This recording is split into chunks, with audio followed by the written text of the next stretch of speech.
सभी भक्तों को इधर से धन्यवाद कीर्तन में भाग लेने के लिए। अभी हम लोग मंगलाचरण करते हैं। ओम अज्ञानतिमिरान्धस्य ज्ञानाञ्जनशलाकया चक्षुन्मीलितं येन तस्मै श्रीगुरुवे नमः।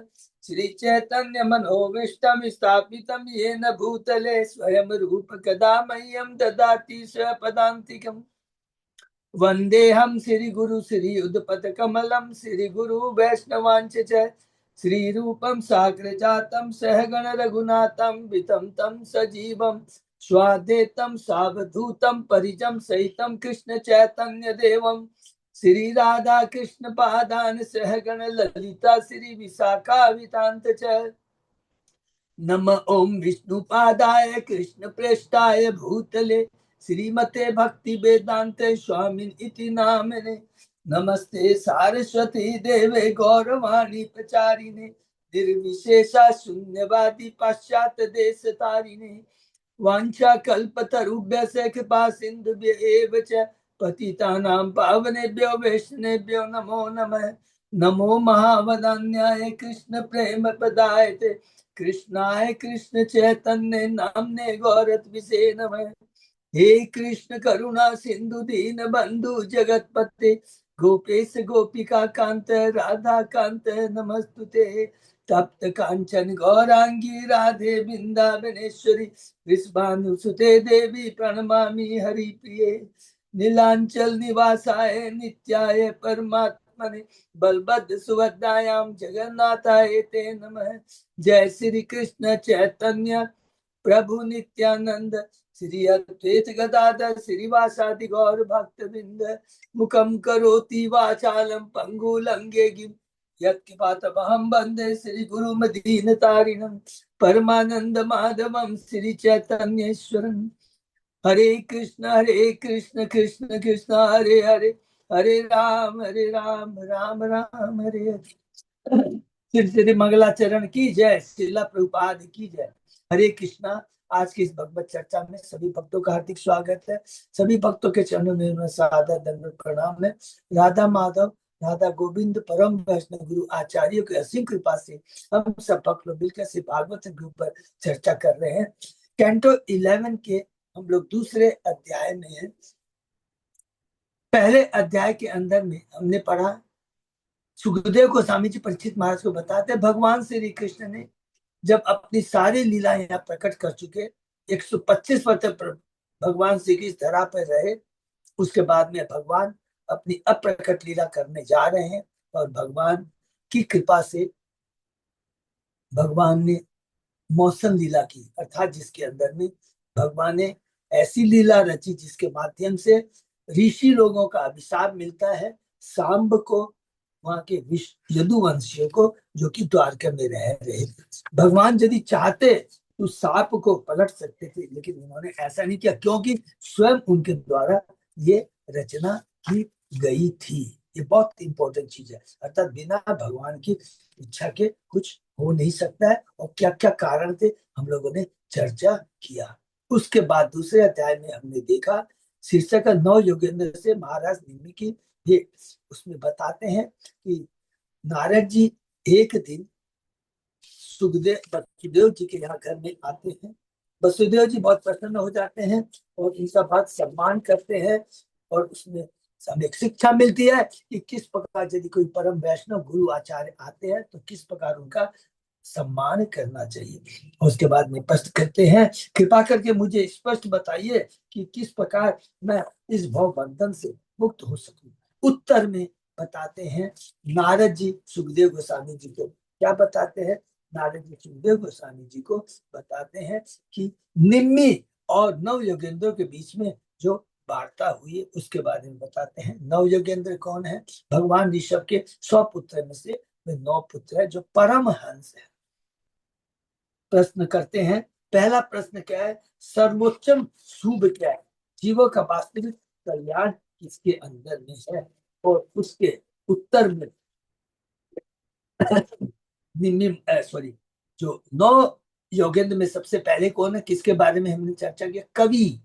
कवि बताते हैं, क्या बताते हैं कि भौतिक जगत के अंदर में सदैव जीव भयभीत रहता है। उसके भय का कारण क्या है? उसके भय का कारण है कि वो भगवान के चरणों से, भगवान से विमुख रहता है। अपने शाश्वत पिता माता से जो विमुख रहेगा वो क्या कहलाता है? उसको अनाथ कहते हैं। नाथ वही है जो अपनी माँ के, अपने प्रभु के, पिता के चरण कमलों में समर्पित है। भौतिक दृष्टि से हम कितने ही हमारे पास में ऐश्वर्य हो जाए फिर भी अनाथ रहे। क्यों रहेंगे अनाथ? कोई क्वेश्चन करेगा तो बताना पड़ेगा। अनाथ इसलिए है कि वो सब कुछ कहता है मेरे पास भौतिक ऐश्वर्य है, तो भी भयभीत बना रहता है, शोक मोह पर उसको जकड़े हुए रहते हैं सदैव। तो बताइए, सब कुछ होने के बाद भी आप दुखी क्यों है? तो अनाथ है। हमेशा आप अपने को भयभीत महसूस करते हैं। एक पहला बताता है, और दूसरा बताता है कि जो भगवान के आदेश है और जो कुछ भी है जो वो भगवान के द्वारा बताए गए आदेशों का पालन करता है, वो सरलता से भगवान को जान पाता है। मनुष्य को अपने प्रारब्ध के अनुसार जैसा भी सुख दुख या जो जो चीज मिलता है उसको, अपनी इंद्रियों को, अपनी चेतना को, मन को भगवान की सेवा में लगाना चाहिए। और इसके लिए एकमात्र कलयुग में उपाय है, जो है भगवान के हरि नाम का कीर्तन करना। भगवान का हरि नाम कीर्तन, कृष्ण नाम ही परम है। और कोई भी चीज को भगवान से पृथक नहीं समझना चाहिए। जो इस तरह भगवान की भक्ति करता है, भगवान को समर्पण करता है, तो क्या मिलता है उसको? लास्ट में बताते हैं कभी, बहुत इंपॉर्टेंट चीज है।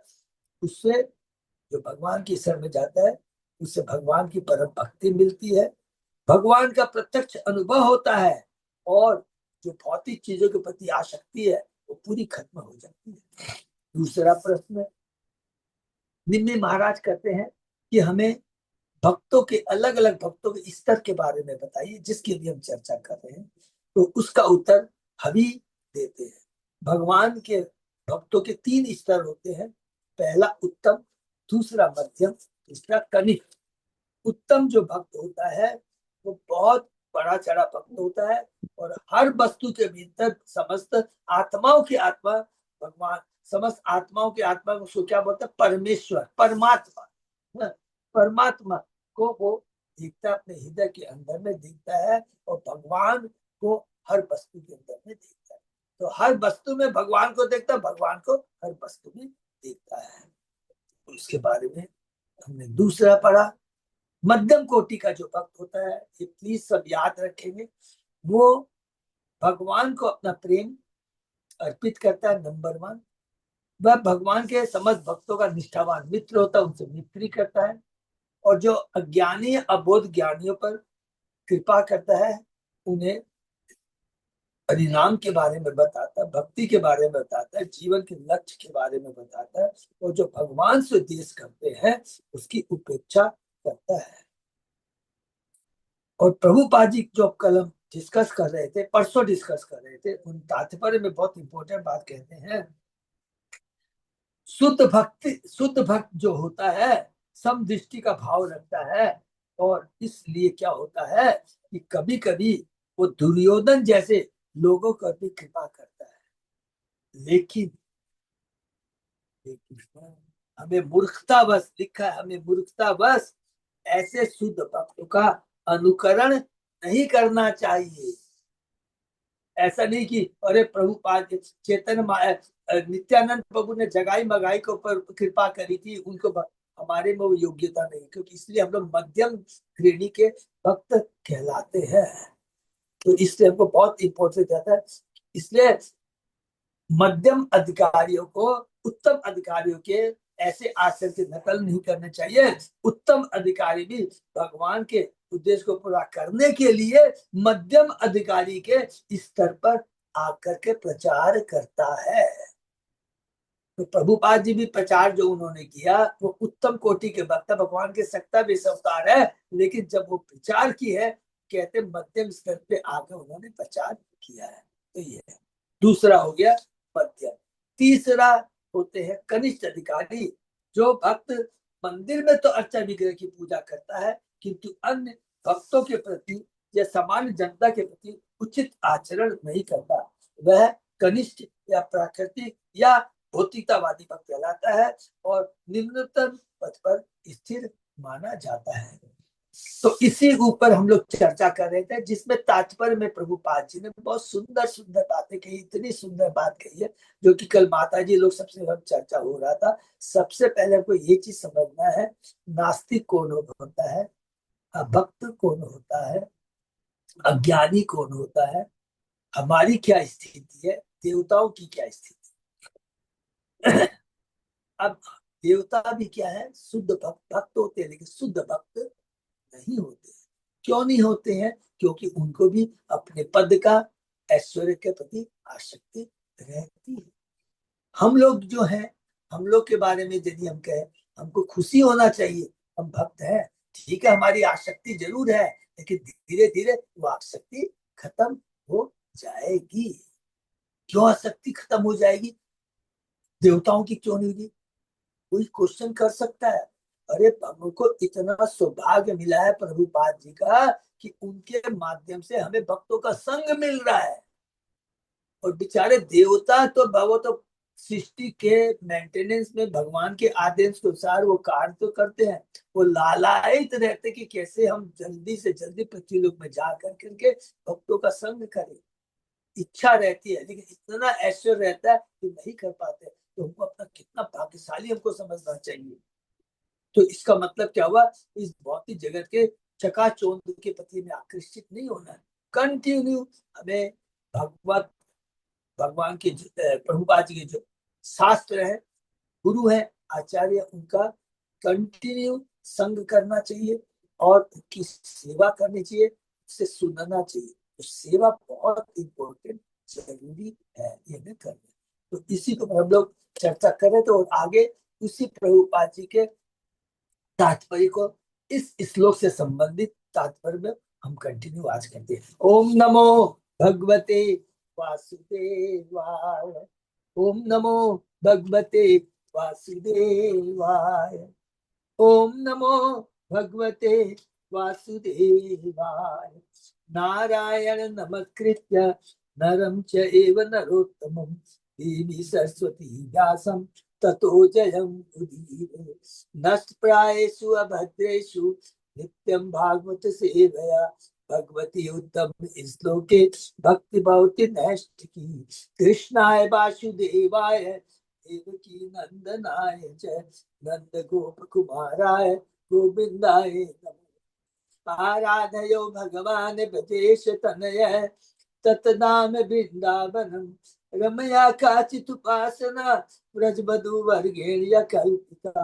श्रीमद्भागवतम प्रमाणम अमलम प्रेम पुमर्तो महान। श्री चैतन्य महाप्रभो मतम इदम तत् आदरो न पर।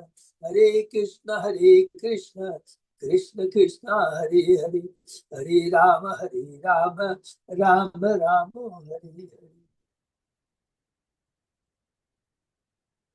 कैंटो 11 चैप्टर 2 श्लोक नंबर 47 से चल रहा है। 47 है। हरी बोल, thank you so much Achyut Ajay Tabad. 47 है। किसके बारे में बता रहा है? कनिष्ठ भक्त के बारे में। 45वां श्लोक बता रहा है उत्तम भक्त के बारे में, 46वां श्लोक बता रहा है मध्यम स्तर के भक्त के बारे में, और 47वां श्लोक बता रहा है कनिष्ठ भक्त के बारे में, जिसमें तात्पर्य में प्रभुपाद जी कहते हैं, श्री मध्वाचार्य चाहे से पढ़ते हैं, श्री मध्वाचार्य कहते हैं तत् भक्ता नाम उपेक्षा कुरु विष्णा अपि देशम। जो लोग भगवत भक्ति उपेक्षा करते हैं या उनके प्रति उदासीन बढ़ते हैं, उन्हें भगवान विष्णु चरणों का अपराधी मानना चाहिए। भक्तों का उपेक्षा नहीं करनी है, नास्तिकों की, जो भगवान से द्वेष करते हैं उनकी उपेक्षा करनी है। उन्हें भगवान के चरण अपराधी मानना चाहिए। इससे तक जो देवताओं का अनादर करते हैं वे भक्ति से वंचित हो जाएंगे और जन्म के चक्र की संसार में पुनः चक्कर लगाते रहने पर विवश हो जाएंगे। तो क्लियर समझ में आ गया, देवता भी भक्त होते हैं, हम भी भक्त हैं, हम साधक भक्त है, कोई बात नहीं भक्ति कर, जिसका हम लोग ने चर्चा की। पूज्या देव तथा सदा, देवताओं का सदैव आदर करना चाहिए, क्योंकि वे भगवान के भक्त होते हैं, क्योंकि वे भगवान के भक्त होते हैं। यदि कोई व्यक्ति देवताओं से ईर्ष्या करता है तो समझिए कि वह भगवान से भी ईर्ष्या करता है। हरि बोल। इसी तरह जो व्यक्ति देवताओं का सच्चा आदर करता है उसे भगवान की इच्छा का आदर करने वाला मानना चाहिए।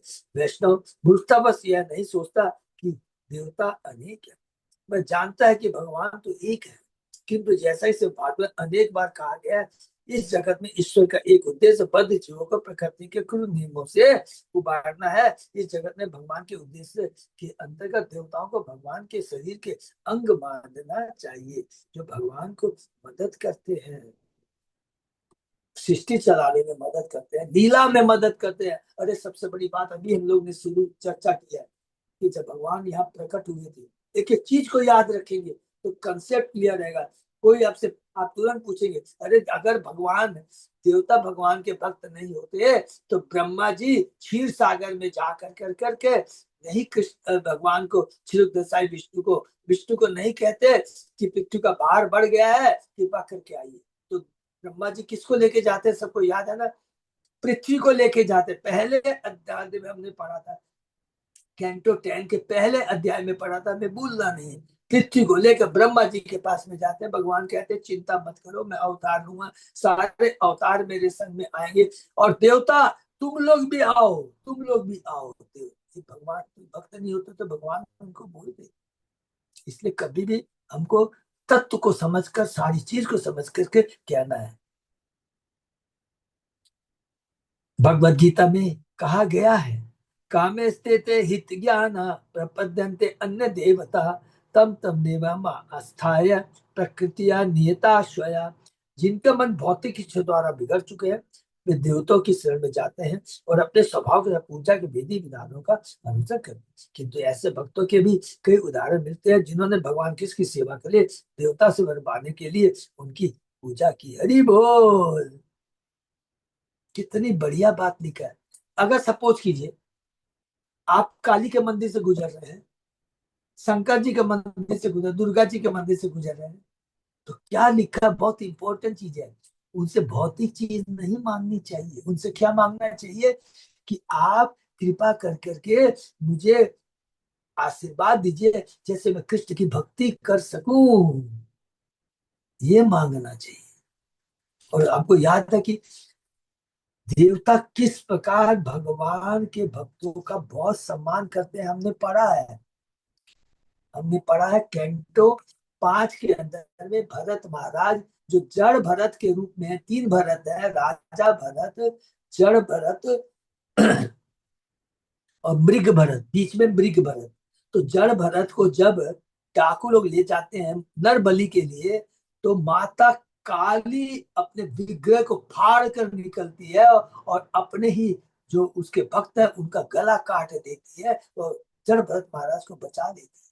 कितना बड़ा सम्मान करते हैं वो लोग। तो इसलिए उनसे भौतिक चीज जब ये मांगते तो भी बेचारे शर्मा जाते हैं। रियल बात तो ये देवता, उनको अच्छा नहीं लगता है। इसलिए हमको यदि मांगेंगे तो भगवान को रिकमेंड करें कि ये आपकी भक्ति चाहता है। शंकर भगवान भी जब भगवान की, शंकर भगवान भक्ति करते हैं तो शंकर भगवान क्या करते हैं, उसको अपने बॉस के पास भेज देते हैं। इसलिए आप देखेंगे बहुत सारे ऐसे भक्त हैं, इंक्लूडिंग माई सेल्फ, जो पहले शंकर की भक्ति, भगवान की भक्ति करते थे, लेकिन उन्होंने अपने आप हमें कृष्ण से जुड़ा दिया। ये हमेशा याद रखेंगे। इसलिए क्योंकि शंकर भगवान परम वैष्णव है। गोपी ने कृष्ण को पाने के लिए देवताओं की पूजा की। इसी तरह रुक्मणी देवी ने अपने विवाह के दिन ऐसे ही, सबको मालूम है, देव पूजा की थी। जब हमने पढ़ा है कि 52, 53, 54 अध्याय में कैंटो 10 में हम लोगों ने पढ़ा है कि किस प्रकार जब भगवान अपहरण करते हैं तो भगवान को लव लेटर लिखती है, और ये भी बताती है कि जब मैं अंबिका के मंदिर में जाऊंगी दर्शन करने के लिए, और दर्शन करके जब निकलूंगी वही सुंदर मौका होगा, आप मुझे मेरा अपहरण कर लीजिएगा। तो ये बहुत है, ठीक है ना। हाँ, जबकि उनका एकमात्र लक्ष्य कृष्ण था। हरि बोल। तो अंबिका माता के घर मंदिर में जाके उन्होंने ये नहीं कहा मुझे बहुत ऐश्वर्य चाहिए, ये चाहिए, नहीं, मुझे कृष्ण चाहिए। आज भी कृष्ण भावनिक आंदोलन के प्रचारक महत्वपूर्ण पुरुषों में दया तथा पटुता का भाव उत्पन्न करते हैं, जिससे ऐसे धनी एवं लोग अपने साथ लोग विश्व भर में कृष्ण की महिमा बताने के लिए कृष्ण भक्ति में करें। इसी प्रकार देवताओं का आदर करना, जिससे वे कृष्ण भक्ति की सारी सुविधाएं प्रदान कर सके, भक्ति मार्ग के विरुद्ध नहीं है। यद्यपि आजकल ऐसी देवी पूजा का ही हास हो चुका है, इसलिए चेतन बाबू ने इस कलयुग के हरिनाम संकीर्तन को एकमात्र यथार्थ विधि के रूप में प्रस्तुत किया है। तो भी भगवत भक्त को देव पूजा के विरुद्ध भगवत गीता के आदेशों को देवताओं का अपमान करने की छूट नहीं मान लेनी चाहिए, क्योंकि वे प्रामाणिक वैष्णव हरि बोल। श्रीमद्वाचार्य की टिप्पणी है, विष्णुर विष्णुर उपेक्षकम सर्वे विद्विन्त्यधिकम सुरा पतति अवश्यम तमसी हरिणा तस्य पातित है। जो व्यक्ति भगवान विष्णु को आदर नहीं करता, उसके प्रति सारे देवता शत्रु भाव रखते। हरि बोल। ऐसा व्यक्ति भगवान तथा देवताओं द्वारा घोरतम नरक में गिरा दिया जाता है। श्रीमद्वाचार्य के इस कथन से देवताओं के भक्ति भाव को समझा जा सकता है। यह कहा गया है कि उत्तम अधिकारी द्वारा प्राप्त की परम मुक्ति में भक्त भगवान तथा देवता के प्रत्यक्ष सानिध्य का दिव्य आनंद लेता है। और एक दूसरा एग्जाम्पल भी जो हमने पढ़ा है, सबको याद रहेंगे, कैंटो 10 के 14 अध्याय में देवताओं की स्तुति, सॉरी ब्रह्मा जी की स्तुति कितनी पावरफुल, उससे समझ में आएगा कि ब्रह्मा जी भगवान के भक्त है कि नहीं। वो तो भगवान के पुत्र है। सोचिए, शिव जी गोस्वामी के ऐसा करी शिकारी जो अन्य भक्तों का उचित आदर नहीं कर सकता, उन सामान्य जीव का भी जो भक्त नहीं है इससे आदर नहीं कर पाए। इसलिए वह प्रचार या उपदेश कार्य के लिए तब तक व्यर्थ होता है जब तक कि वह ज्ञान की उच्च अवस्था को प्राप्त नहीं हो लेता। वे कहते हैं इयम च सदा न शास्त्रार्थ अवधारण जाता, चूंकि कनिष्ठ अधिकारी की श्रद्धा वैदिक वाक्यों पर आधारित नहीं होती, अतः वह भगवान के उच्च पद को हर एक के हृदय में नहीं समझ पाता। इसलिए वह न तो भगवत प्रेम प्रकट कर पाता है, न ही भगवत भक्तों के उच्च पद को समझ पाता है। इतने यशस्वी है कि उनके अंतरंग संगी भी यशस्वी होने चाहिए, किंतु कनिष्ठ अधिकारी इससे अवगत नहीं रहता। इसी तरह वैष्णव का यह अनिवार्य गुण है, बहुत ध्यान से हम लोग पढ़ेंगे। इसलिए वैष्णव का यह अनिवार्य गुण है कि वह अन्यों को आदर प्रदान करे, मानी ना माने कीर्तन सरा। हम सोचेंगे मैं ही बहुत बड़ा भक्त हूँ और सब बेकार है, कनिष्ठ हम लोग कनिष्ठ भक्त कहलाएंगे, क्योंकि वो भगवान, उसको मालूम है सभी भगवान के अंश हैं। ममे वांसे जीव लोग सब पर दया कर,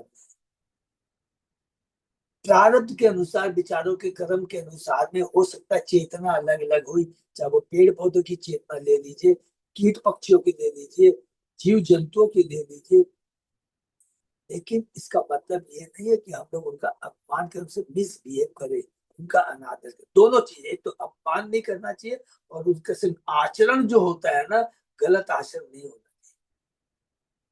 किंतु कनिष्ठ अधिकारी में इसका भी अभाव रहता है। किंतु यदि ऐसा व्यक्ति वेदी में श्रद्धा रखे और भगवत गीता से भागवत के कथनों को समझने का प्रयास करे, तो धीरे धीरे मध्यम तथा उत्तम भक्ति अवस्था तक उठ सकता है और उठता है, धीरे धीरे होगा। देखिए धीरे, अभी भी हम लोग क्या है, भक्ति कर रहे हैं, हमारे मन में थोड़ा आ जाता है मैं प्रचार कार्य अच्छा कर रहा हूँ, आज मैं अच्छी सेवा कर रहा हूँ, ये भी यदि मन में आता है ना, तो हमको किल्लानी होनी चाहिए, क्योंकि ये हमारी भक्ति में अवरोधक है। कोई घबराने की बात नहीं है, सबके संग होता है, लेकिन क्या है, इसको निकालने का प्रयत्न करना चाहिए। और जब ये चीजें निकलने लगेगी तो अंतर में दिव्य आनंद का अनुभव होगा। यस, मेरे में ये जो अंदर में सूक्ष्म रूप से इंद्र तृप्ति की जो इच्छा है वो कम हो रही है। ये भी एक तरह की इंद्र तृप्ति है कि मैंने ये किया, मैंने अच्छा प्रचार किया, नहीं। श्री भक्ति सरस्वती ठाकुर सर कनिष्ठ अधिकारी को गंभीरता पूर्वक अर्चा विग्रह के नियमित पूजा में लगे रहना चाहिए। अर्चा विग्रह भगवान का विशिष्ट अवतार होता है। भगवान कृष्ण अपने पूजक के समक्ष 5 विभिन्न रूपों में अपने को प्रस्तुत कर सकते हैं। ये है अपने आदि कृष्ण रूप में हरि बोल, अपने चतुर्वंश में व्यू, अपने लीला अवतारों के रूप में वैभव, परमात्मा के रूप में अंतर्यामी तथा अर्चा विग्रह के रूप में अर्चा। इस अर्थ माने जो अभी हम लोग अर्चा के रूप में जो भगवान की हम लोग पूजा करते हैं, ये भगवान का अवतार है, इसको कभी खाली मूर्ति नहीं समझना है। तो ये हम लोगों ने कई बार पढ़ा है, तो इसका ऊपर ध्यान रखना है।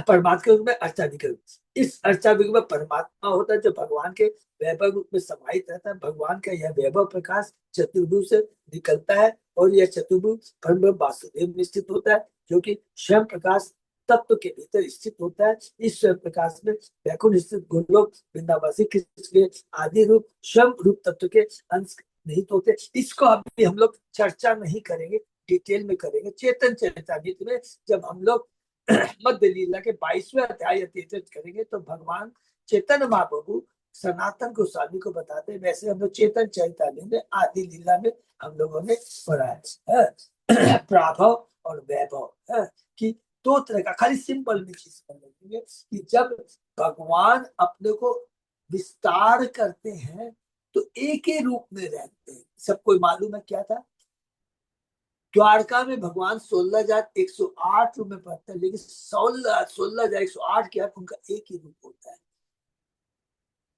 वैभव। और प्राभव में हम लोग क्या देखते हैं कि भगवान वही है लेकिन उनका रूप अलग होता है। उदाहरण के बलराम जी विस्तार है कृष्ण, कृष्ण है, उनमें भी 64 गुण होता है, लेकिन वो सावले नहीं है। वो क्या है, उनका कांति, वो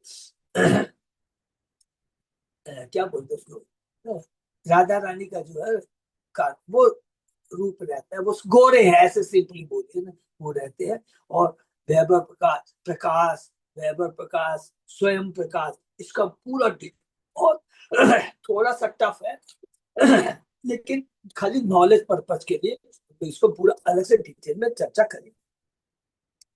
बैकुंठ लोक में भगवान के अंशों का यह अनुक्रम भौतिक जगत में भी अनुभव किया जाता है, जो कि भगवान की सेवा करने की उत्सुकता के अनुसार भक्ति की निम्नतम अवस्था में एक नौसिखिया को चाहिए कि भगवान की दृष्टि के लिए अपने सारे कर्म उन्हें समर्पित करे और मंदिर में कृष्ण पूजा का अनुशीलन करे। श्री भक्ति शास्त्री ठाकुर सर ऊपर वर्णित भगवान के सारे स्वांश इस जगत में उतरकर अर्चा विग्रह में प्रवेश करते हैं। हरि बोल।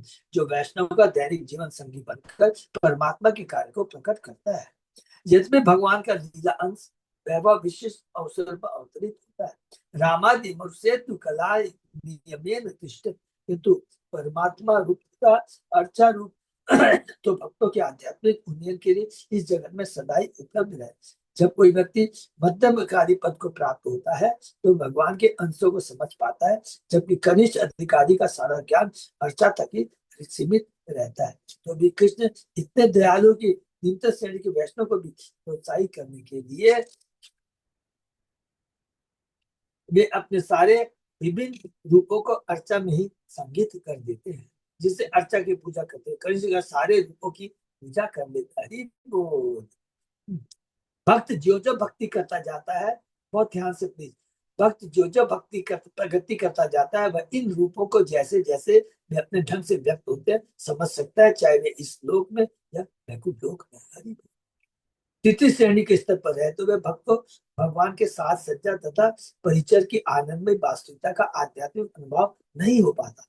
श्री चैतन्य बाबू राजा प्रताप रूप से तब अत्यधिक प्रसन्न हुए थे जब राजा महाप्रभु का वही वचन प्राप्त करके उसे तुरंत अर्चा के रूप में स्थापित करके उसकी साक्षात भगवान जैसी पूजा करने लगे। हरि कितनी बड़े, सबको मालूम है। 2 मिनट खड़ी चर्चा कर लेते। चैतन्य महाप्रभु ने राजा राजा प्रताप रुद्र को दर्शन नहीं दिया। क्यों नहीं दिया, अभी आएगा हम लोग मध्य लीला में। क्योंकि बोलते थे ये क्या है, विषयी व्यक्ति अर्थात बड़ा राजा है, बड़ा ऐश्वर्य से रहता है, अगर मैं उसका दर्शन करूंगा उसको देखूंगा तो मेरी भी चेतनाएं पर भगवान है। ऐसा हम लोग के लिए शिक्षा देते हैं कि बहुत जो विषयी लोग होते हैं उनके प्रति उनका संग ज्यादा नहीं करना चाहिए। कंडीशन है कि वो भक्त ना हो। अरे जो भक्त है उसको तो गले लगाना चाहिए, लेकिन राजा रुद्र प्रताप तो भक्त है, लेकिन भगवान ने एक शिक्षा देने के लिए दिया। तब क्या हुआ कि भगवान ने अपने उसको भयवसन, जो भगवान जो कपड़े पहने वो उनको दे दिया। उसी को राजा रुद्र प्रताप देख के पागल हो गया और उसी को ही अर्चा विग्रह समझ कर करके उसकी पूजा करता है। उसने उसे तुरंत अर्चा के रूप में स्थापित करके उसके साक्षात भगवान जैसी पूजा करने लगे। भगवान शिव ने स्वयं कहा है, तस्मात् परतरम देवी तदीया नाम सम सम अर्चनम। भगवान की साज सज्जा, परिचय या उनके भक्तों की पूजा भगवान की पूजा की अपेक्षा से भी श्रेष्ठ है। हरि बोल। क्योंकि भगवान अपनी पूजा की अपेक्षा अपने भक्तों तथा परिचय पूजा अधिक प्रसन्न होते हैं। तो यहाँ समझ में आ रहा है ना सबको। कनिष्ठ भक्त क्या होता है, खाली मंदिर में जो अच्छा विग्रह उसी को बांधो, बाकी सब किसी को इज्जत नहीं देता। नहीं, भगवान, भगवान से संबंधित सारी चीजें, भगवान का भक्त, उनकी यदि पूजा हम करते हैं तो लिखा है कि आराधना नाम से सबको याद है ना, शंकर भगवान पार्वती को कहते हैं कि ये जो भगवान की पूजा जो होती है अच्छी है, लेकिन मेरे जो भक्तों की जो पूजा करता है वो उससे भी ज्यादा भगवान उससे खुश होते हैं। आराधना नाम सर्वेशा विष्णु आराधनम परम तस्मात् परतरम देहि तदीया नाम संचरम। ठीक है, ये हम लोगों ने पढ़ा। तो जब धीरे धीरे हम लोग और आगे बढ़ते जाते ये चीज समझ में आता है। बार बार सब जगह यही चीज भगवान बोलेंगे कि तुम्हें मेरे आदेश का पालन करना है, मेरे नाम का कीर्तन। बार बार खाली भगवान आप दर्शन दीजिए दर्शन दीजिए ऐसे नहीं बोलना है। भगवान अपनी कृपा दीजिए, कृपा तब मिलेगी जब शुद्ध भक्तों का संग करेंगे, भक्ति करेंगे। माने सिंपल चीज बोले, उनके आदेश का पालन करें। और भगवान का आदेश यही है, हरिनाम का कीर्तन करना है, शुद्ध भक्तों के बीच में रह करके सेवा करनी है। खुद भगवान अभी आगे आएगा, गुंडीचा मंदिर को कैसे वो सफाई करते हैं, रोंगटे खड़े हो जाएंगे देखेंगे कितने। खुद भगवान वो करके गुंडीचा मंदिर की बड़ी सेवा करते हैं। सेवा होनी चाहिए, कभी ये नहीं सोचना चाहिए कि अरे ये मैं सेवा मेरे लेवल की नहीं है। झाड़ू, आईआईटी खड़गपुर के बच्चे आकर के मंदिर में झाड़ू देते हैं, टॉयलेट सफा करते हैं, तब भगवान प्रसन्न होते हैं। श्री भक्ति ठाकुर के अनुसार कनिष्ठ के द्वारा भगवान के भक्तों पवित्र साच को न समझ पाना इसका सूच है कि वह अब भी उन कर्मवादियों तथा मायावादियों के अनुमान जनित ज्ञान से प्रभावित है, जो इंद्र तृप्ति तथा परम के बारे में निर्विशेषवादी चिंतन में तल्लीन। श्री प्रभुपाद प्राय कहा करते थे कि निर्विशेषवादी ही किसका एकांत दर्शन करना चाहे। हम तो किसको उनकी गौवों, उनके मित्रों, उनके माता पिता, उनकी गोपियां, उनकी बंसी, उनके आभूषण बंसी इत्यादि के साथ साथ देखना चाहते हैं। हरि बोल। अर्थात हम लोग भगवान से संबंधित सारी चीज को देखना चाहते हैं जो भक्त होता है, खाली भगवान को नहीं। भगवान, भगवान की पृष्ठभूमि में कृष्ण भव्य लगते हैं। वृंदावन की भूमि में अनेकानेक सुंदर संयोग से घिरे हुए अपना अकथनीय सौंदर्य प्रकट करते हैं। इसी तरह भगवान की अद्वितीय कृपा उन सब भक्तों के कार्यों में प्रकट होती है जो सारे विश्व में निस्वार्थ भाव से यात्रा करते हुए बद्ध जीवों के सिरों पर कृष्ण के धूल का वितरण करते हैं। हरि बोल। कौन है, सबको याद कर लेते हैं। नारद जी को दे लीजिए, इससे बड़ा उज्जवल उदाहरण नहीं है। वो तो पूरे ब्रह्मांड में घूमते हुए भगवान की कृपा को बरसाते हैं। जो व्यक्ति भगवान के साथ सच्चा परिचय भक्तों में अरुचि रखता हो उसे भगवान का अमृत ज्ञान होता है। यह सब जीवन के निर्विशेष तथा विषय वासनामय ज्ञान से दूषण होता है। तो जो भगवान के परिचय बार बार रिपीट कर रहे हैं, प्लीज इसमें अब फिर से रिपीट करते हैं। वो देवता भी आ जाते हैं, उनका सम्मान करना चाहिए। भगवान के भक्त है, भगवान के परिचय है, शुद्ध भक्त है, उनका सम्मान करना चाहिए। भगवान से संबंधित जो भी चीज है उनका सम्मान करना चाहिए। ऐसा नहीं कि खाली भगवान जो मंदिर में ही रहते हैं है बस उनका सम्मान करना और बाकी किसी का सम्मान नहीं करना। बार बार प्रभुपाद जी यहाँ पर किस लिए कहते हैं, ये कहते हैं कनिष्ठ अधिकारी के जो लक्षण। श्री भक्ति शास्त्री ठाकुर कहते हैं कि भगवान वासुदेव के अर्चा की सैकड़ों जीवनों तक बाहरी साज सामान से पूजा करने से ही उसे भगवान के दिव्य नाम तथा मंत्र की सही प्रकृति अनुभूति हो पाती है। हरि बोल। इससे उनकी उसकी भौतिकतावादी मनोवृत्ति का बंधन ढीला पड़ता है जो कि कनिष्ठ अधिकारी का होता है। इस तरह से जब कनिष्ठ अधिकारी धीरे धीरे भक्तों के मानसिक कार्य का अनुभव कर पाता है और उच्च अवस्था की ओर बढ़ने के लिए गंभीरता प्रयास करता है तो उसकी भौतिकतावादी धारणा समय दूर हो जाती है। तब वह भगवान के प्रति प्रेमा प्रति प्रकट करता और उन भक्तों के साथ और उन भक्तों के साथ मैत्री करता है जो भगवान के परम प्रिय पुत्र हैं। हरि बोल। वह कृष्ण भक्ति के सार्वभौम गुण को पहचान कर अन्य भोले वाले लोगों को भी भगवान की सिमरन लगाने के लिए अत्यंत स्तुत हो देता है। अर्थात वो किस लेवल पे पहुंच जाता है, फिर मध्यम स्तर के लेवल पर पहुंच जाता है। इससे महत्वपूर्ण प्रगति करते हुए वह जो भी वस्तु या मनुष्य उसके आध्यात्मिक जीवन में बाधक बनता है, उसका शत्रु बनता जाता है। अर्थात अभी भगवान की तो अर्चा भी करके मंदिर में पूजा करता है, लेकिन जितने भी भौतिकतावादी, अरे तेरे पास इतना धन, अरे सबको बड़े, उनको खाली उनके पीछे रहता है, उनको बहुत ग्लोरीफाई करता है। ये संभल के रहेंगे हम लोग, हम लोगों में भी कभी कभी एक गुण आते हैं, लेकिन दोनों में बहुत संभल के करें। एक तो होता है आप भौतिक लाभ के लिए किसी के चिपकते हैं, और एक तो है उसको ग्लोरीफाई इसलिए करते हैं कि वो भगवान की सेवा कर रहा है, मन अपने पैसे से भगवान की से वो भक्त है, उसका सम्मान करना चाहिए। आज हमारे भक्त लोग हैं, देखिए भले ही उतना डेडिकेटेड भक्ति में नहीं है, लेकिन देखिए कितना वो अपना धन यूज करते हैं भगवान की सेवा में, मंदिर के फेस्टिवल में यूज करते हैं, बहुत धन्य है। दोनों में अंतर है। एक तो आप अपनी भौतिक, कई कई बार इसीलिए प्रभुपाद जी ने कहा, कई बार हम लोग देखते थे, और ये चीज चूंकि मेरे को याद आ गया मैं चर्चा कर लेता हूँ। कई बार भक्ति बीच के लोग ज्वाइन करते हैं, कुछ भक्त लोग ऐसा, वो अच्छा इस भक्ति बीच में ये लोग हैं, इनके पास में इस चीज का सोर्स है, एक दो दिन करेंगे दिखाने के लिए, लेकिन फिर उनके पास पहुंच जाएंगे, उनके घर पहुंच जाएंगे, ऑफिस में पहुंच जाएंगे, प्रभु आपका तो इंश्योरेंस का काम करते हैं, आपका टच है ना, तो मेरे को इंश्योरेंस दीजिए, मेरे को ये दीजिए। ये चीज अच्छी बात है नहीं है।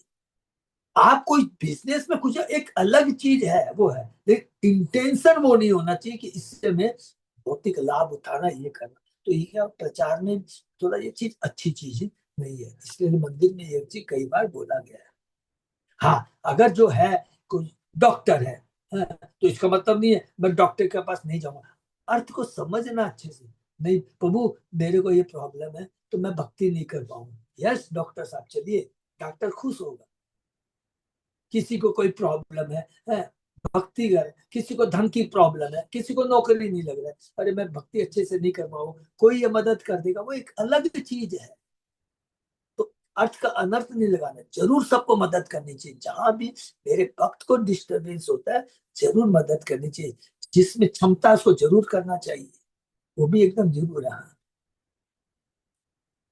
ओम विष्णुपाद परम परिवार का आचार्य 108 श्रीमद भक्ति वेदांत स्वामी प्रभुपाद द्वारा संस्थापित अंतरराष्ट्रीय कृपावंत संघ इतना उत्तम है कि जो भी इसकी सहायता करता है वह भगवान के प्रचार कार्य में तुरंत लग जाता। हरि बोल।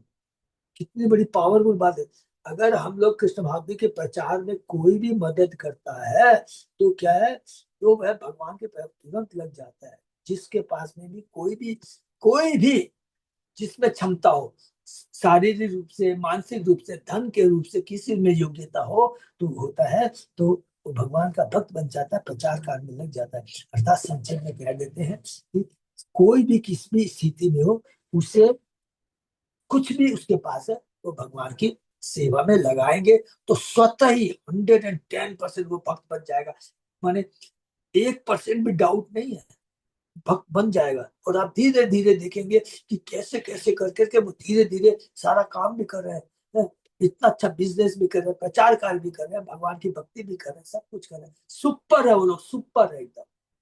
उनकी गारंटी है कि वो एकदम भगवान की बहुत विशेष कृपा उनके ऊपर रहती है। इस तरह इस संघ के सदस्य को तुरंत ही मध्यम कोटि की भक्ति करने की सुविधा मिल जाती है।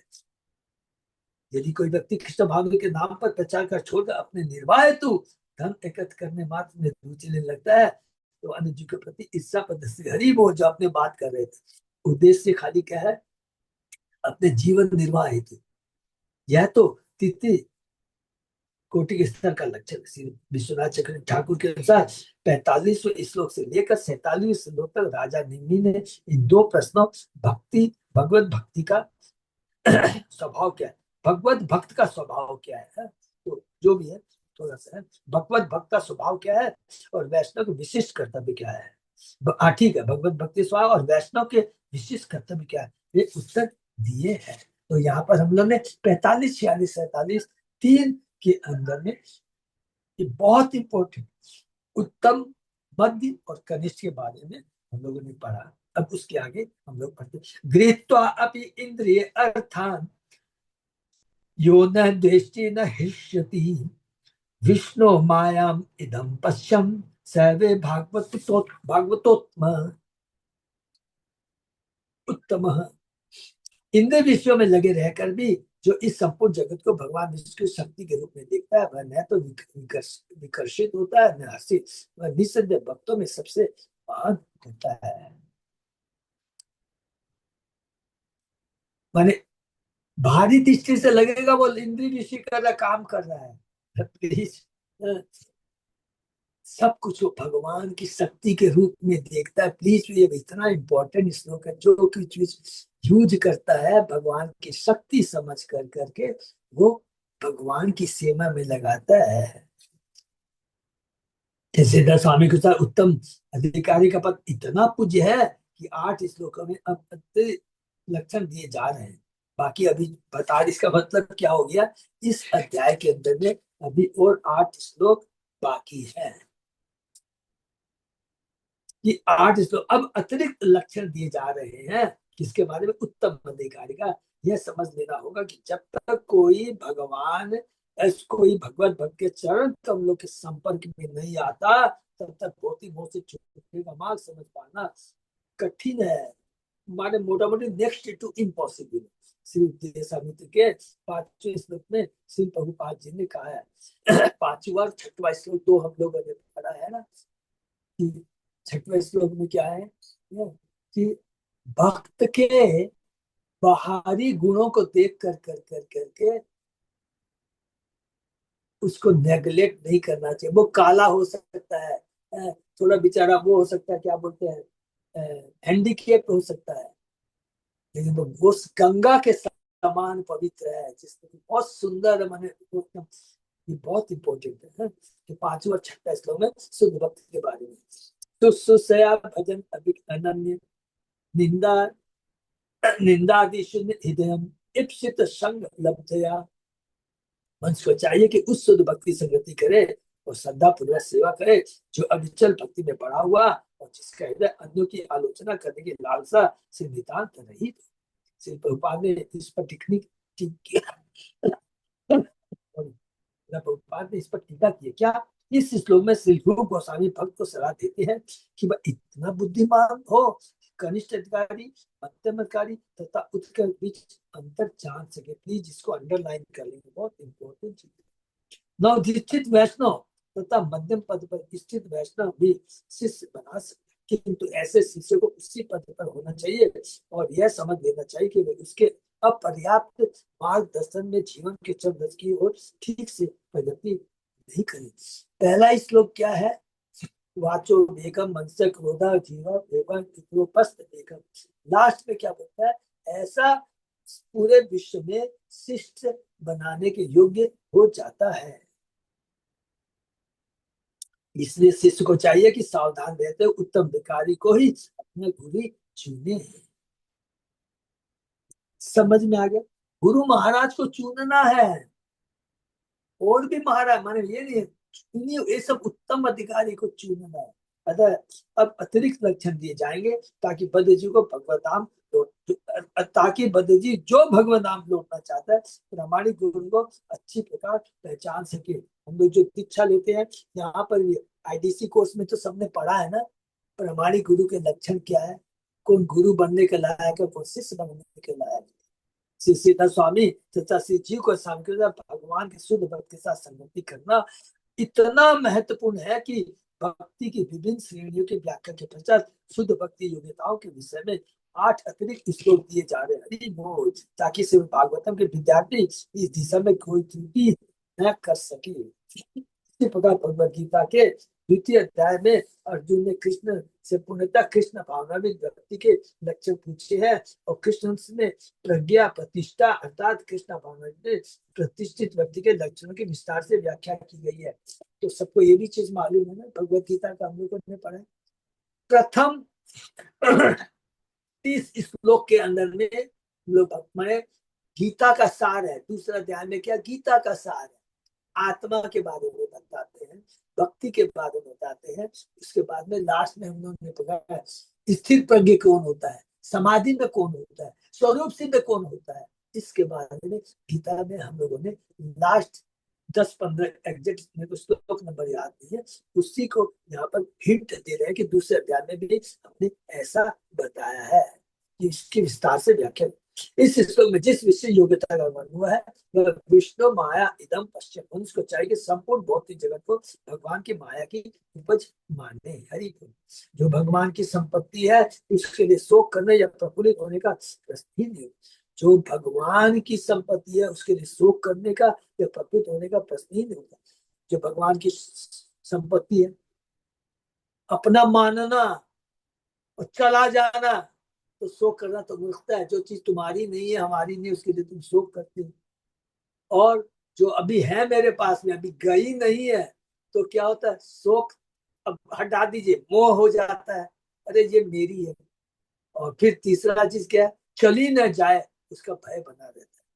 जो चीज हमारी नहीं है उसके प्रति अगर हम उसमें जबरदस्ती इलीगल अधिकार जमाएंगे तो शोक मोह भय से हमेशा ग्रसित रहेंगे। इसलिए कहा शोक करने का प्रश्न ही नहीं उठा। इस जगत में कोई व्यक्ति सामान्यतः वांछित वस्तु को खो देने पर शोक करता है और इच्छित वस्तु को पाने पर प्रफुल्लित हो, किंतु शुद्ध भक्त में कोई निजी इच्छा न होने से कृष्ण भक्त निष्काम अतएव शांत।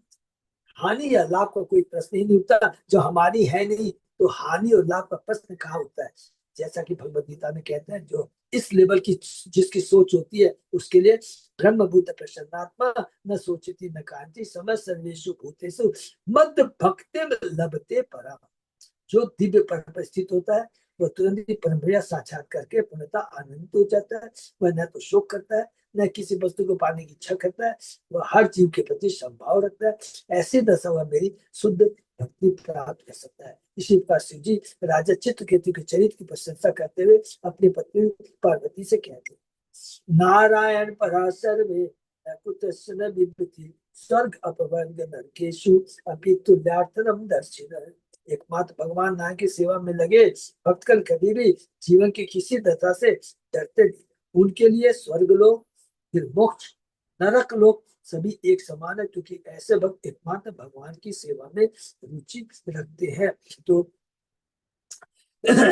ये एक तो हो गया बाहरी दृष्टि से, और दूसरी दृष्टि से हम लोग क्या पढ़े हैं, मुक्ति भुक्ति सिद्धि कामी सब अशांत।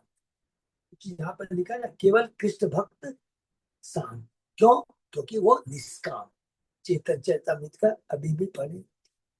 क्योंकि जो भी है तीनों इंद्रिय तृप्ति है, अपनी भुक्ति मेरे को भोगना है, मुक्ति मेरी सांसें, सिद्धि मुझे अष्ट सिद्धियां चाहिए।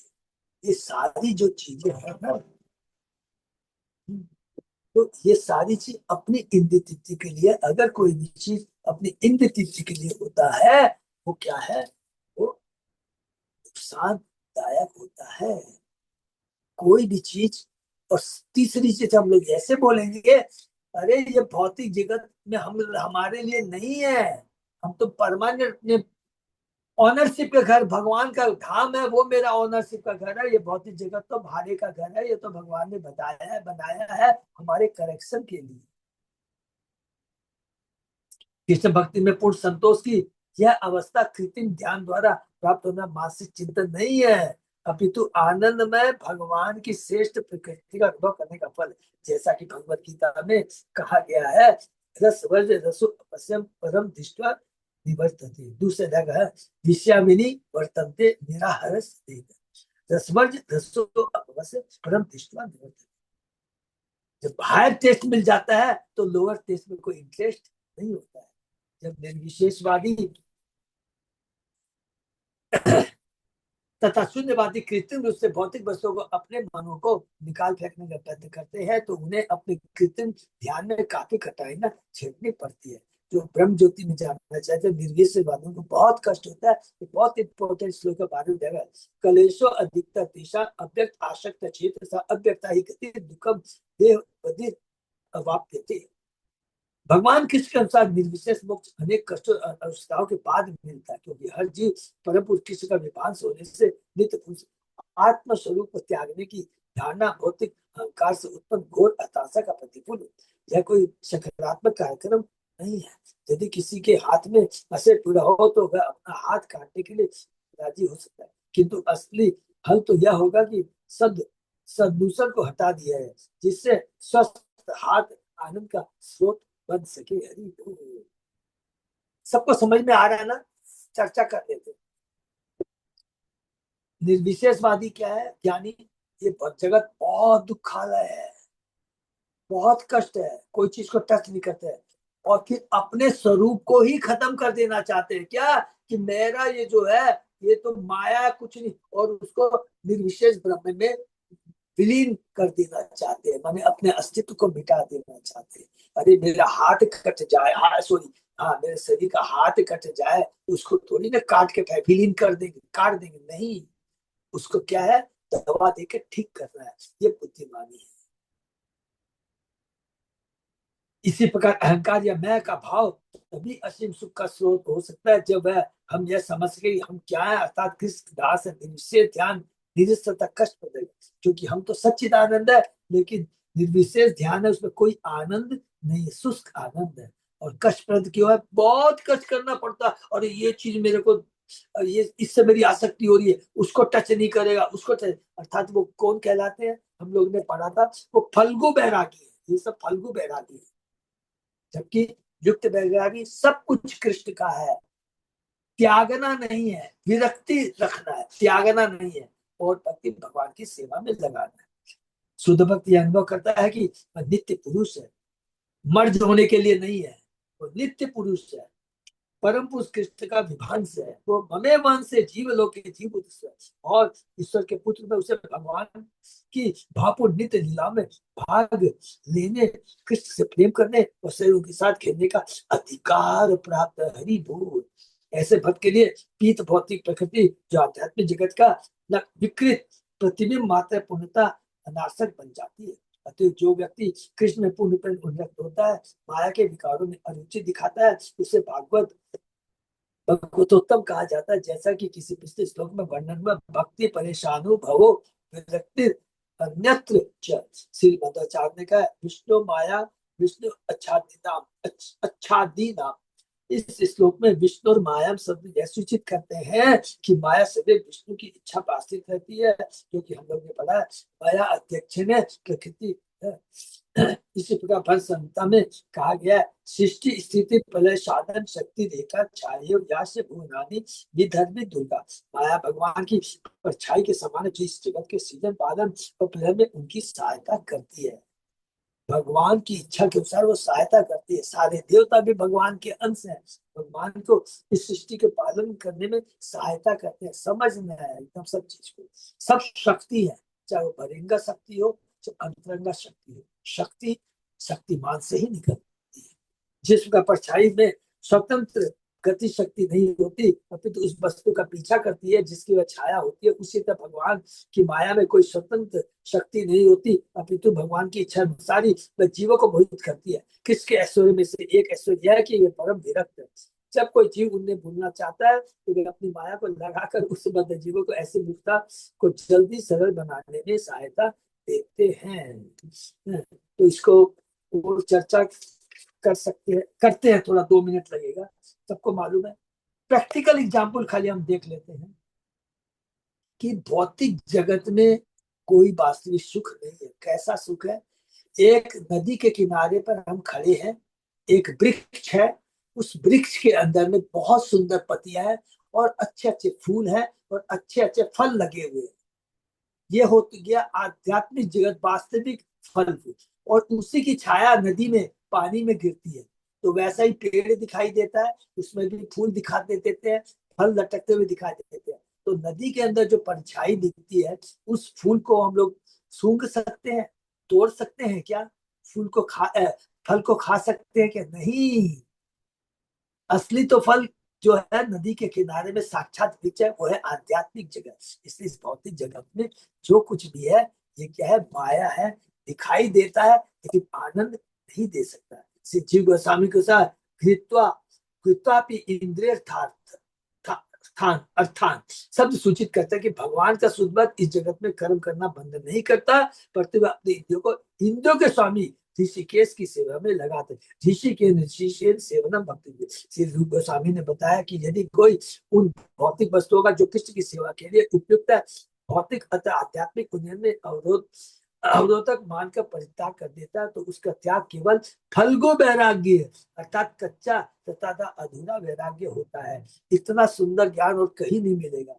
हमें त्यागना नहीं है किसी चीज को, उसके प्रति जो आसक्ति है उसको त्यागना कहते हैं। तो किसी चीज के प्रति जो आसक्ति है उसको त्यागना त्याग करते हैं, उसको क्या बोलते हैं? विरक्ति। कोई चीज के प्रति आसक्ति को त्यागना इसके कहलाते हैं विरक्ति, और कोई चीज को ही त्याग देना वो त्याग कहलाता है। तो हमें फलगु वैरागी नहीं बनना है जो चीजों को त्याग देता है, बल्कि उस चीजों में जो आसक्ति है उसको त्याग देना है, और वो जो चीज है वो भगवान की सेवा में लगा देना है, उसको कहते हैं युक्त वैरागी। दूसरी ओर व्यक्ति इंद्र तृप्ति की निजी इच्छा के बिना श्री कृष्ण के लिए सारी भौतिक वस्तुओं को स्वीकार कर लेता है, वह वास्तव में विरक्त है, वो युक्त वैराग्य उच्चते। भक्ति सरस्वती ठाकुर ने इस श्लोक की अपनी टीका में सावधान किया कि भक्तों की 3 श्रेणियां उत्तम अधिकारी, मध्य तथा में से किसी से भी इच्छा करने पर मनुष्य निर्वेश पद पर जा गिरता है और अपने को अथवा अन्य को लाभ दिलाने की सारी शक्ति खो देता है। अति जो लोग कृष्ण भावना में आगे बढ़ना चाहते हैं उन्हें अन्य वैष्णव की व्यर्थ आलोचना करके अपने दिव्य अनुभव में खतरे में नहीं डालना चाहिए। देखिए, कोई वैष्णव के बारे में, किसी भी भक्त के बारे में, सभी भगवान के अनुसार आलोचना नहीं करना चाहिए, सबको सम्मान देना चाहिए मध्य के बाद। और जो नास्तिक है उसकी उपेक्षा करनी है, उसको घृणा उना नहीं करना, दोनों में अर्थ समझना है। ऐसा नहीं कि उनसे आप ईर्ष्या करेंगे, प्लीज नोट करना, उनकी उपेक्षा करना है, उनसे आपको मिलना नहीं चाहिए। श्री भक्ति ठाकुर के अनुसार यदि कोई फल्गु वैराग में रत होता है, अर्थात जो भगवान की सेवा के लिए उपयुक्त वस्तुओं का परित्याग करता है, उसे निर्विशेष दर्शन से दूषित होने की संभावना रहती है, निर्विशेष आदमी बनने का उसका डर रहता है। दूसरी ओर युक्त वैरागी के सिद्धांत पर लगे रहकर निधि इच्छा के बिना हर वस्तु को किस किस्म में लगाते हुए मनुष्य भौतिक इंद्रिय तृप्ति के खतरे से अलग रह सकता है और धीरे धीरे महाभागवत पद पर पहुंच सकता है, जैसा कि इस श्लोक में बताया गया। अभी बोल तो यहाँ पर 2 मिनट खाली हम लोग चर्चा कर ले, बहुत ही पावरफुल हमने पढ़ा, पूरा बताया है कि कनिष्ठ अधिकारी क्या होता है, उत्तम अधिकारी क्या होता है और मध्यम अधिकारी क्या होता है। कनिष्ठ अधिकारी को ज्ञान पूर्ण नहीं होता है कि और भगवान की पूजा करता, बाकी सब चीज को ईर्ष्या, देखिए क्या ईर्ष्या की भावना है, ये तो बेकार है, मैं ही देखो भक्त करता हूँ, ये बेकार है, ये देखो मंदिर में नहीं जाता इधर, और दूसरी भौतिकता में बहुत आसक्त रहता है। मध्यम ग्रेडी का थोड़ी धीरे धीरे भक्ति करता है, नहीं मुझे भगवान की भक्ति करनी है, ये बहुत इंपॉर्टेंट। देखिए मध्यम श्रेणी का नोट कर लेंगे, इतना इंपॉर्टेंट है ना पूरा तक। मैं भगवान का अंश हूँ, मुझे भगवान की सेवा करनी है। अब मैं थोड़ी भक्ति में आ गया हूं ना, तो घमंड नहीं करना, मुझे दूसरे भी भक्तों से मित्रता करनी है, उनका आदर करना है। फिर जो बेचारे भक्ति के बारे में नहीं जानते हैं, तो भक्ति कनिष्ठ भक्ति क्या करता है, ये बेकार आदमी है, कुछ भक्ति नहीं, वो बेचारे अज्ञानी है, उनको प्रीचिंग करना है। और चौथे जो नास्तिक है, जो कि गीता के 7वें अध्याय के 2 श्लोक है ना, 15वां श्लोक है, आर्थ जिज्ञासु ज्ञानी है, इनका सम्मान करना चाहिए। और जो नास्तिक है, जो आसुरी प्रवृत्ति वाले हैं, उनको हमको उपेक्षा करनी है, ईर्ष्या नहीं उपेक्षा करनी। क्यों नहीं? अच्छा आपसे पूछे क्यों? क्योंकि भाई हमारी भक्ति का उतना लेवल मजबूत नहीं हुआ है, इतना हम लोग मजबूत नहीं है भक्ति में कि अपनी भक्ति के शक्ति से उनको परिवर्तित कर सके। वो कौन कर सकते हैं? उत्तम अधिकारी कर सकते हैं। और अगर उत्तम अधिकारी को हम देखते हैं किसी किसी नास्तिक से तर्क कर रहा है या उसको सिखा रहा है और हम उसका अनुकरण करने लगेंगे, तो हमने पढ़ा है, कल ही पढ़ा है, तो वो क्या है, क्लीन बोल्ड हो जाएगा। इसलिए वो नकल नहीं करनी है। किसकी नकल नहीं करनी है? प्रभुपाद जी की, महाप्रभु की, जिन्होंने जगाए मंगाए उधर इतना क्रिस्टल क्लीन हो गया है। तो हमारा, हम मध्यम श्रेणी में, हमारा क्या चीज है, क्या करना है, ये तो चीज हो गया हमारे लक्षण होने। अब तत्व के बारे में और एक चीज बताते हैं कि ये जो भौतिक जगत के जीव हैं, वस्तु है, इनको को त्यागना नहीं है, इनको भगवान से जोड़ना है। हमें युक्त बैरागी बनना है। युक्त बैरागी का मतलब इतना इंपॉर्टेंट है, हर चीज को यू कीजिए। बहुत धन में बिजनेस करना बिल्कुल कीजिए, लेकिन भक्ति के कॉस्ट पे, and not at the cost of भक्ति। और धन आता है अपनी नित्य के लिए नहीं, भगवान की सेवा में लगाइए, सुपर हो जाएंगे, सुपर। यही चीज करना, कभी ये नहीं अरे मैं इसको टच करूंगा। तो देखो ना, ये भगवान ने ब्राह्मण क्षत्रिय वैसे शूद्र क्यों बनाए हैं, समझने की चेष्टा। फिर भगवान ने एक श्लोक भी कहा है, अतः पुंबी द्विज श्रेष्ठा वर्णाश्रम विभाग से सुनिश्चित तस्य धर्म से संसिद्धि हरितोषणम।